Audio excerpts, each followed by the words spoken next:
Yeah, yeah. Lock the door on him. Lock the door on him. Hood postman. Hood postman. Reporting live. Reporting live.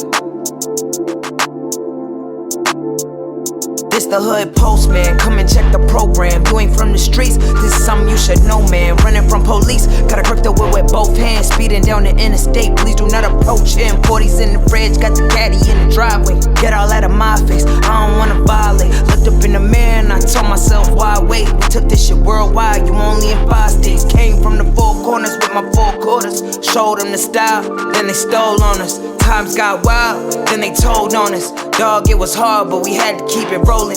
You ain't gotta ask, you know where to find me. I be in the back streets where it get grimy. It's just me and Mel, Rennie looking bride D. I be going hard till I'm in a Professor Melly Mail, the Hood Postman. I'm here with Dirty Dave, aka Forrest Gump of Compton. Forrest Gump of Compton. We're right here. Growing up in Compton, Dave, what was it like for you? You know, trying to fit in like a square peg, trying to fit into a round hole at times. You know, being that everybody I grew up with, everybody where I grew up was all African American. You know, and trying to be accepted is not as always as easy as you might think. Like nowadays, if I was in the same situation, it would be easier because people have learned to accept more and to be more be more acceptable to different races, religions. Although it's not fully acceptable, but I found myself drawn to the streets, drawn to fast money. Being a gangster, we grew up watching those old gangster movies, you know, Humphrey Bogart and all that, and we learned from the movies, we learned how to be gangsters. We learned how to do drive-by shootings from watching the movies. We learned how to be violent from watching the movies. We all wanted to have that 45 and tucked in our waist. And eventually, when we were able to purchase a 45, that's what we did, a lot of us. And when you say a lot of us, what section of Compton would that be? Like neighborhood at Long Beach Boulevard and Greenleaf, basically the border of North Long Beach and Compton, where you had your neighborhood Compton Crip, your Kelly Parks, your Atlantic Drives, your South Side, all trying to get a piece of the action from that one little area. So when you say one little area, who did you mainly interact with? Who did you focus? What was your focus? Well, I was from Nhood. I was from neighborhood Compton Crip before it was neighborhood Compton Crip. So you was there when it was Panea Street? Yeah. Back when it was they had my boyfriend was in the Lowrider Club. Yeah, he was what was his name? He was in the Lowrider Club. I can't think of his name right now. But him and a few other the homies, that's how it all started out. Some of them were Pyrus back then. There wasn't no cripping. I'll just say it like that. But prior to 1975, there wasn't no cripping going on, and that all happened later on, maybe in the late 70s, early 80s is when I'd say about 76, 77 is when everybody decided that they was gonna be cripping. We was gonna all be Crips at that time. So how did you become a Crip? I was just there and I was just down. I didn't get jumped in. I wasn't never gonna be jumped in a traditional sense. I was always in it. I was always from day one, from the creation. I was even when people were pushing me away and like, nah, you can't be a part of this. You had it in your heart. Unfortunately, yeah, I guess that's what you could say. Unfortunately, I did have it in my heart. I was bound to be a gangster. That was that's where my life took a I ain't gonna say a turn for the worse, because I don't regret any of it. Although everything we were doing, when I look back in retrospect, we were doing some horrible shit, and we still paying for it. Our kids, our nieces, our nephews. So what are you saying? That karma don't have no expiration date? No, it don't. It doesn't. And you know what you do, regardless of how you think it reflects on anyone, you have no idea of the consequences of your actions. You don't know what little kid is saying, I want to be like Dirty Dave. I want to be like Eazy-E. I want to be like any of these dudes. And they idolize us the way we idolize the gangster movies. So you mentioned Eazy-E right there. Did you know Eazy? Oh yeah. What was your relationship to Eazy? We were in crime together. But he was one of my closest and dearest friends. We were real close. We were extremely close. I say it like that. So you knew him before the music, before N.W.A. and all that. Oh yeah.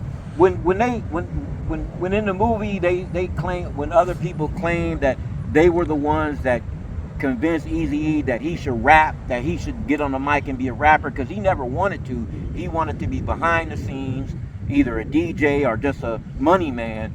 I was the one that always told him, and I believe I convinced him that, because we would be in his mom's garage and they would be saying, who's gonna rap? And I'd be the one always saying, Eric need to be the one. He needs to be the front man. And I was always convinced of that, and that's what I believed in, and it came to fruition. And it was everything I thought he would be, he became. He asked me one day, as a matter of fact, John was with us.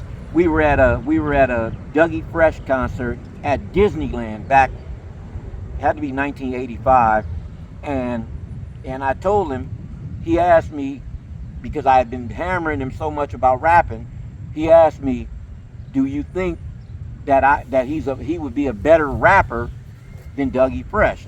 And I told him, no, he'll never be a better rapper. I said, but he'll make more money because of his voice.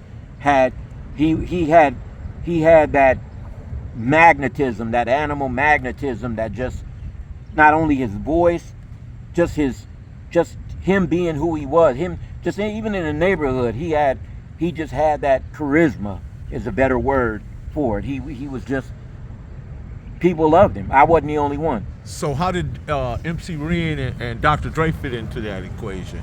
Dre, he knew Dre before he and I started hanging, because I knew Eric because he lived on Muriel. His mom lived on Muriel. I lived on Ivor Street. In between that was Panez.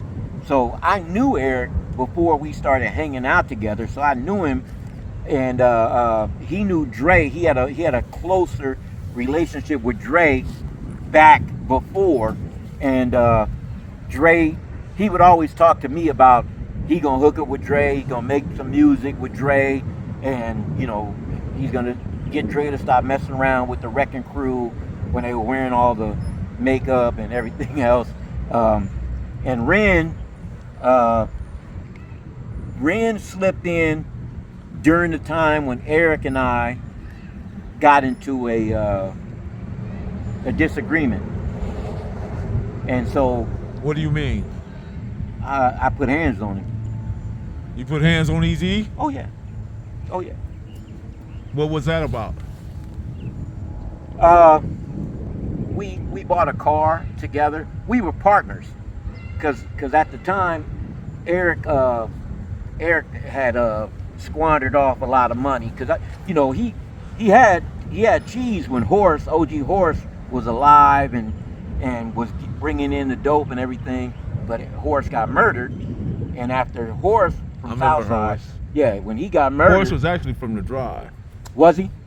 He always thought he was from Southside, always. But when he got murdered, I guess the supply chain had dried up, because this was before Keefy D and other guys started being big, But the supplies had dried up, and Eric he was broke, and I helped him get back on his feet by going on the grind. I just went on a straight out grind, the kind you see in the movies, doing whatever I had to do to get paid, to collect money that people owed, and if they didn't want to pay, they was gonna pay. Most paid and didn't have to pay, but I would do that, and I would actually get out there and sail on Long Beach Boulevard between Greenleaf and Alondra is where we mainly sold the majority of where I sold my dope, and I basically hit the streets 48 hours with no sleep, selling the whole sack that he had, rock by rock by rock. And at the end of it all, I don't know if you remember Alexander's, used to be on Long Beach Boulevard, diner. I do. We sat there at Alexander's eating breakfast. He would always have biscuits and gravy with extra sausage.